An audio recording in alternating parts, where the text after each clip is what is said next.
கிறிஸ்துவுக்குள் பிரியமானவர்களே, உங்கள் யாவருக்கும் ஆண்டவராகிய இயேசு கிறிஸ்துவின் இனிய நாமத்திலே என் வாழ்த்துக்களை நான் தெரிவித்துக் கொள்ளுகிறேன்.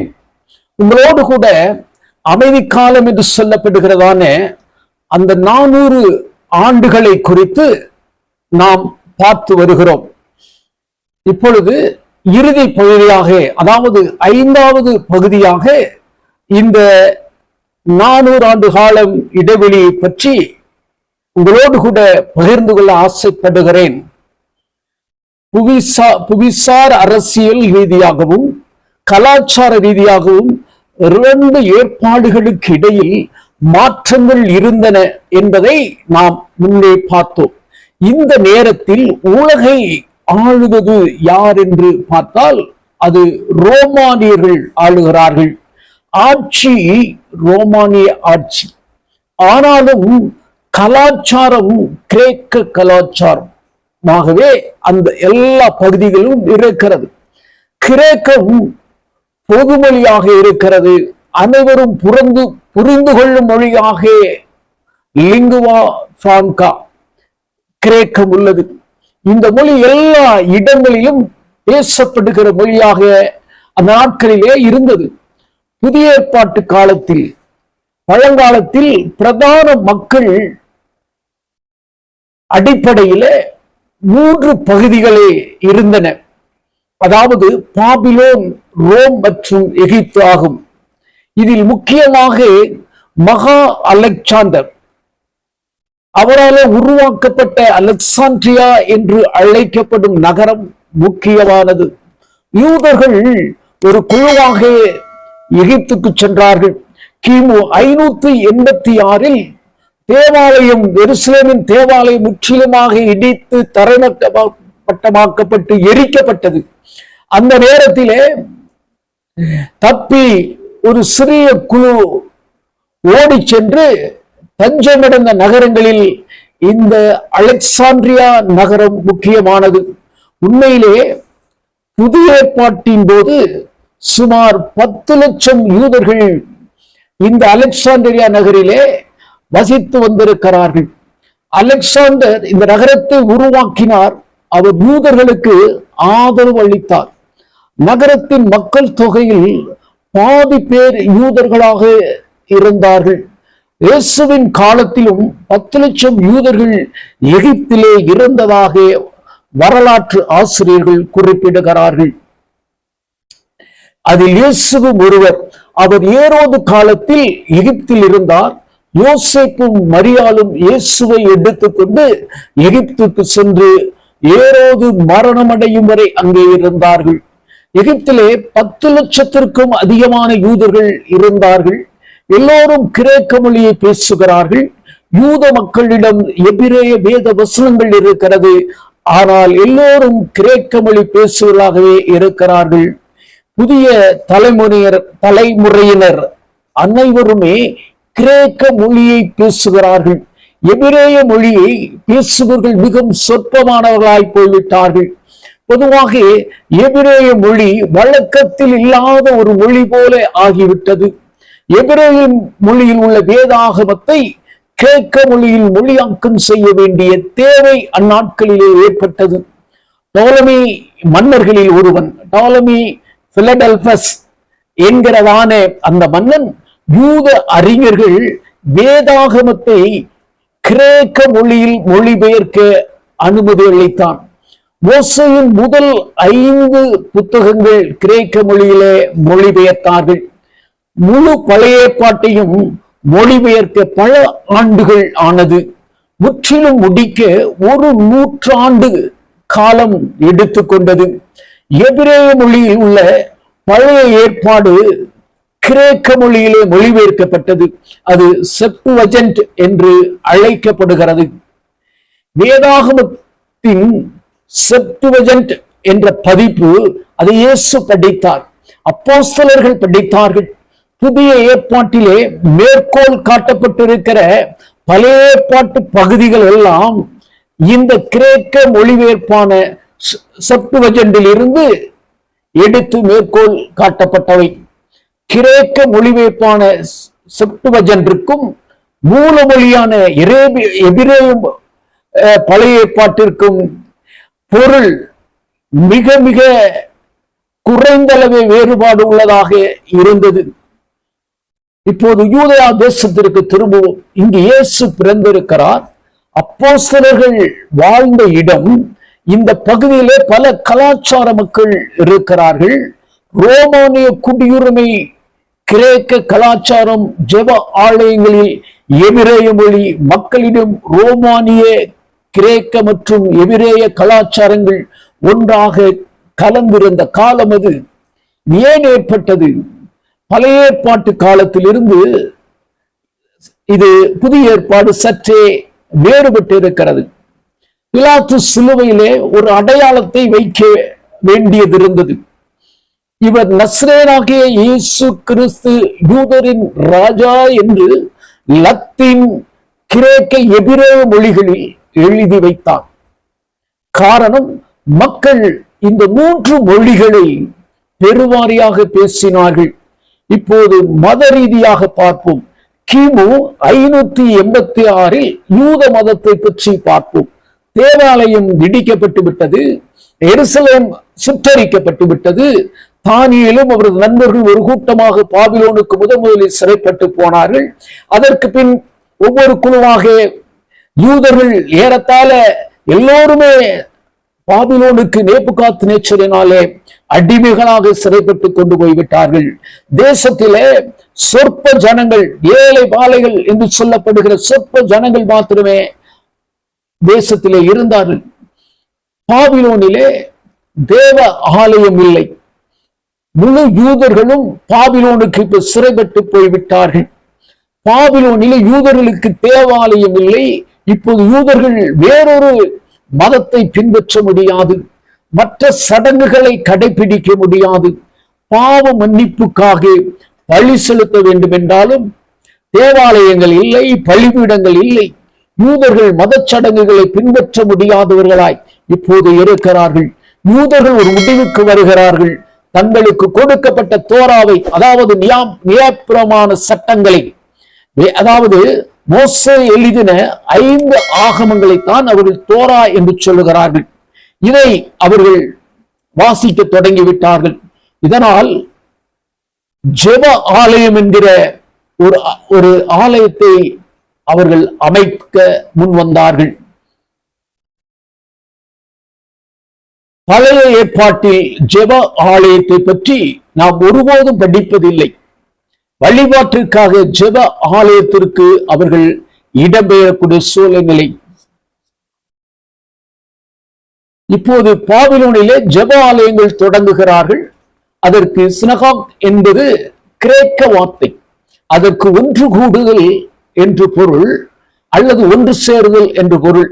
ஜெப ஆலயங்களுக்கு இப்போது செல்கிறார்கள். வேத வசனங்கள் அங்கே வாசிக்கப்படுகின்றன. சொல்ல போனால் எருசலேமை நோக்கி கைகளை உயர்த்தி எளிமையாக அவர்கள் வழிபடுகிறார்கள். எபிரேய மொழியில் ஜெபம் பண்ணுகிறார்கள். நம் தேவனாகிய கர்த்தர் ஒருவரே கர்த்தர் என்று சொல்லி அவர்கள் ஜெபிக்கிறார்கள். இந்த தேவ வசனங்கள் அராமிக் மொழியில் மொழிபெயர்க்கப்படுகின்றன. பின்னர் கிரேக்க மொழியிலே மொழிபெயர்க்கப்பட்டதை நாம் பார்த்தோம். அலெக்சாண்டர் உலகம் முழுவதும் கிரேக்க கலாச்சாரத்தை பரப்ப வேண்டும் என்று எண்ணம் கொண்டிருந்தார். உலகெங்கும் உள்ள நகரங்களில் ஜெப ஆலயங்கள் இப்போது அமைக்கப்பட்டன. உலகம் முழுவதும் ஜெப ஆலயங்கள் இப்பொழுது இருக்கிறது. இது ஏன் முக்கியமானது? பவுல் ரோமானிய சாலைகளிலே பயணம் செய்யும் போது எல்லோரும் பேசக்கூடிய கிரேக்க மொழியில் ஜெப ஆலயத்திலே மக்களோடு அவன் தொடர்பு படுத்த முடிந்தது. ஜெப ஆலயத்தை பயன்படுத்தி சுவிசேஷத்தை பவுல் பிரசங்கித்தான். ஜெபாலயத்தை தொடங்க 10 ஆண்கள் இருந்தால் போதும். எனவே அதை முழு மத்திய திரை கடல் பகுதி முழுவதும் ஜெபாலயங்கள் பெருகி இருந்தன. 2 ஏற்பாடுகளுக்கும் இடையில் 400 ஆண்டுகளில் யூத மதத்தில் 2 வலுவான தலைமையத்துவ குழுக்கள் வெளிப்படுகின்றன. இதை நாம் பழைய ஏற்பாட்டில் படிக்கவே இல்லை. அவை புதிய ஏற்பாட்டில் தோன்றுகின்றன. அவர்கள் பரிசேயர்கள், சதுசேயர்கள். இப்போது பரிசேயரும் சதுசேயரும் உள்ளனர். இவர்கள் பாபிலோன் சிறையிருப்பில் இருக்கும்போது வந்தவர்கள். புதிய ஏற்பாட்டிலே பரிசேயரை பற்றி படிக்கிறோம். பொதுவாக அவர்கள் நல்லவர்கள் அல்ல. இயேசு அவர்களை வெள்ளையடிக்கப்பட்ட கல்லறைகள் என்று அழைத்தார். மாயக்காரரே உங்களுக்கு ஐயோ என்றார். பரிசேயர்கள் என்றால் பிரிக்கப்பட்டவர்கள் என்று பொருள். காலம் செல்ல செல்ல அவர்கள் சட்டபூர்வமானவர்களாகவும் குறுகிய மனப்பான்மை கொண்டவர்களாகவும் மாறிவிட்டார்கள். வேதத்தை நேசிக்கின்ற அளவிற்கு ரபிகளுடைய மரபுகளையும் நேசிக்க தொடங்கினர். மக்களிடமிருந்து பிரிந்து இருந்தனர். பரிசேயர் பல நல்ல மனிதர்களையும் உருவாக்கினார்கள். கமாலியேல் ஒரு நல்ல பரிசேயன், சோசபஸ் ஒரு நல்ல பரிசேயர், பவுல் அப்போஸ்தலன் ஒரு நல்ல பரிசேயர். பவுல் தன்னை பரிசேயர் குடும்பத்தைச் சேர்ந்தவன் என்று தன்னை அழைத்துக் கொண்டார். காலப்போக்கில் அவை மோசமாகிவிட்டன. மற்ற குழுவினர் சதுசேயர். இவர்கள் பரிசேயரை போல் அல்லாமல் அவர்கள் இயற்கைக்கு அப்பாற்பட்டதை மறுத்தார்கள். அற்புதங்கள், உயிர்த்தெழுதலை மறுத்தார்கள். அவர்கள் தேவ தூதர்களை நம்ப மறுத்தார்கள். மோசையின் முதல் 5 புத்தகங்களை தவிர பழைய ஏற்பாட்டு வேதங்களை அவர்கள் நம்பவில்லை. இவர்கள் மிகவும் செல்வந்தராகவும் பிரபுத்துவமாகவும் இருந்தார்கள். அவர்கள் சனகரிப்பு சங்கத்தை கட்டுப்படுத்தியதால் தேவாலயத்தையும் அவர்கள் கட்டுப்படுத்தினர். பரிசேயர் சட்டபூர்வத்தை வெறுத்தனர். இயேசுவுடன் பிரச்சனை கொண்டிருந்தவர்கள் பரிசேயர்தான். அப்போஸ்தலர் புத்தகத்திலே பார்க்கிறோம். ஆரம்ப காலத்தில் சதுசேயருக்கு திருச்சபையோடு சிக்கல் இருந்தது. சதுசேயர்கள் திருச்சபைக்கு எதிரானவர்கள். ஏனென்றால் அவர்கள் உயிர்த்தெழுதலை நம்பவில்லை. சீசர்கள் இயேசு மரித்தோரில் இருந்து உயிர்த்தெழுந்தார் என்று கூறுகிறார்கள். இதுதான் மைய கோட்பாடாக அந்த சபையில் இருந்தது. அப்போஸ்தலர் புஸ்தகத்திலே பார்க்கும்போது திருச்சபைகளுக்கு இவர்கள் எதிரானவர்களாக இருந்தார்கள். பரிசேயரும் சதுசேயரும் எதிரெதிர் துருவங்களாக இருந்தனர். பரிசேயர் சடங்குகளை விரும்புகிறவர்கள், சதுசேயர்கள் பகுத்தறிவாளர்கள். பரிசேயர்கள் சட்டபூர்வமானவர்கள், சதுசேயர் தாராளவாதிகள். பரிசேயர் பிரிந்திருப்பவர்கள், சதுசேயர் சமரசம் செய்து கொள்பவர்கள், அரசியல் அதிகாரத்தை கையாளுபவர்கள். சதுசேயர் தங்களது பிரபுத்துவ அந்தஸ்தை தக்க வைத்துக் கொள்ள ரோமின் அரசியல் அதிகாரத்தை பயன்படுத்தி கொண்டனர். மக்கள் சதுசேயரை வெறுத்தார்கள். அனைத்தும் புவிசார் அரசியல் கலாச்சாரம் மதரீதியாக அமைக்கப்பட்டவை. புதிய ஏற்பாட்டின் காலத்திற்கு வரும்போது சுவிசேஷம் அதிகமான இடங்களில் பரவி இருக்கிறது. கலாத்தியர் 4:4 பவுல் சொன்னது ஆச்சரியம் அல்ல. நாம் புத்திர சுவிகாரத்தை அடையும்படி நியாய பிரமாணத்துக்கு கீழ்ப்பட்டவர்களை மீட்டுக் கொள்ளத்தக்கதாக காலம் நிறைவேறின போது ஸ்ரீனிடத்தில் பிறந்தவரும் நியாய பிரமாணத்திற்கு கீழானவருமாகிய தம்முடைய குமாரனை தேவன் அனுப்பினார். இந்த காலகட்டத்தில் தேவன் அனைத்தையும் திரைமறைவுக்கு பின்னால் இந்த காரியத்தை நடத்தி கொண்டே இருந்தார் என்பதை நாம் புரிந்து கொள்ள வேண்டும். இந்த 400 ஆண்டுகளில் தேவன் தானியேல் புத்தகம் சொன்ன காரியங்களை, தரிசனங்களை நிறைவேற்றுவதிலே குறியாக இருந்தார். அவை ஒன்றன் பின் ஒன்றாக நடைபெற்றுக் கொண்டே இருந்தது. தேவன் இவற்றையெல்லாம் செய்து கொண்டே இருந்தார். எனவே இந்த 400 ஆண்டுகளில் தேவன் அமைதியாக இருந்து விட்டார் என்று சொல்ல முடியாது. இந்த காரியங்கள் எல்லாம் நடைபெற்று முடிய வேண்டும் என்பது தேவனுடைய திட்டம். அதைத்தான் தானியேல் புத்தகத்தில் தேவன் சொல்லி இருக்கிறார். அந்த தரிசனங்கள் எல்லாம் அப்படியே நிறைவேற வேண்டும். அதற்கு பின் தேவன் ஆண்டவராக இயேசு கிறிஸ்து வெளிப்பட வேண்டும் என்று தேவன் சித்தம் கொண்டுள்ளார். தானியேல் உள்ள காரியங்கள் நடைபெற்று முடிகிற பொழுது ஆண்டவராக இயேசு கிறிஸ்து இந்த உலகத்துக்கு வருவார் என்பது தேவ திட்டம். இதுதான் தேவனுடைய திட்டம். அதைத்தான் தேவன் திரைமறைவிலே இருப்பதை போல நமக்கு தோன்றினாலும் தேவன் அதை காலகட்டத்திலே சரியாக செய்து கொண்டு வந்தார் என்பதை நாம் அறிந்து கொள்ள வேண்டும். இந்த 400 ஆண்டு காலத்தினுடைய அந்த மௌனம் எப்பொழுது களையப்பட்டது என்று சொன்னால், இஸ்ரவேலிலே மேய்ப்பர்கள் ஆடுகளை வயல்வெளிகளிலே மேய்த்து கொண்டிருந்த பொழுது அங்கே ஒரு சத்தம் அவர்களுக்கு கேட்கிறது. மேய்ப்பர்கள் எல்லாம் மேலே பார்க்கிறார்கள். வானத்தில் இருந்து ஒலிபரப்பப்பட்ட தேவ தூதர்களால் அந்த சத்தம் அவர்கள் காதுகளிலே தொனித்தது. பரலோகத்தில் இருக்கிற வானொலி ஸ்டேஷனில் இருந்து ஏஞ்சல்களுடைய சத்தம், அதாவது தேவ தூதர்களின் சத்தம் அங்கே ஒளிபரப்பப்பட்டதை கேட்பதை போல அந்த வயல்வெளியிலே ஆடுகளை மேய்த்த மேய்ப்பர்கள் கேட்டார்கள். அவ்வேளையிலே கர்த்தருடைய தூதன் அவர்களிடத்திலே வந்து நின்றார். கர்த்தருடைய மகிமை அவர்களை சுற்றி பிரகாசித்தது. அவர்கள் மிகவும் பயந்தார்கள். தேவன் தூதன் அவர்களை நோக்கி, பயப்படாதிருங்கள், இதோ எல்லா ஜனத்திற்கும் மிகுந்த சந்தோஷத்தை உண்டாக்கும் நற்செய்தி நான் உங்களுக்கு அறிவிக்கிறேன் என்று கர்த்தராகிய கிறிஸ்து என்னும் இரட்சகர் உங்களுக்கு தாவீதின் ஊரிலே பிறந்திருக்கிறார். பிள்ளையை துணிகளிலே சுற்றி முன்னணியிலே கிடைத்திருக்க காண்பீர்கள், இதுவே உங்களுக்கு அடையாளம் என்றார். அந்த சனமே பரமசேனையின் திரள் அந்த கூட்டுதனுடனே தோன்றி உன்னதத்தில் இருக்கிற தேவனுக்கு மகிமையும் பூமியிலே சமாதானமும் மனுஷர் மேல் பிரியமும் உண்டாவதாக என்று சொல்லி தேவனை துதித்தார்கள். தேவன் பல்வேறு காலங்களிலே பல்வேறு வழிகளிலே பேசினார். நம்முடைய முற்பிதாக்கள் மூலமாய் ஆண்டவர் பேசினார். தீர்க்கதரிசி மூலமாய் ஆண்டவர் பேசினார். கடைசியாக பேசின வார்த்தை பழைய ஏற்பாட்டில் ஆண்டவராக இயேசு கிறிஸ்துவின் பிறப்பை குறித்து தேவனுடைய குமாரன் இந்த மண்ணிலே மனுஷகுமாரனாக பிறப்பார் என்பதை குறித்து பேசியதுதான். இது மனித குலத்திற்கு தேவன் கடைசியாய் சொன்ன வார்த்தை. உங்களை பாவத்தில் இருந்து விடுதலை பெறுவதற்கு என் குமாரன் இந்த உலகத்திற்கு கொடுத்திருக்கிறேன்.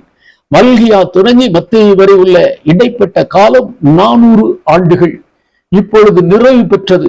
ஆண்டவர் பூமியிலே பிறந்து விட்டார். புதிய ஏற்பாடு, புதிய உடன்படிக்கை துவங்கிவிட்டது. பழைய உடன்படிக்கை பழமையானதினாலே புதிய உடன்படிக்கை இப்பொழுது ஆரம்பமாகி இருக்கிறது.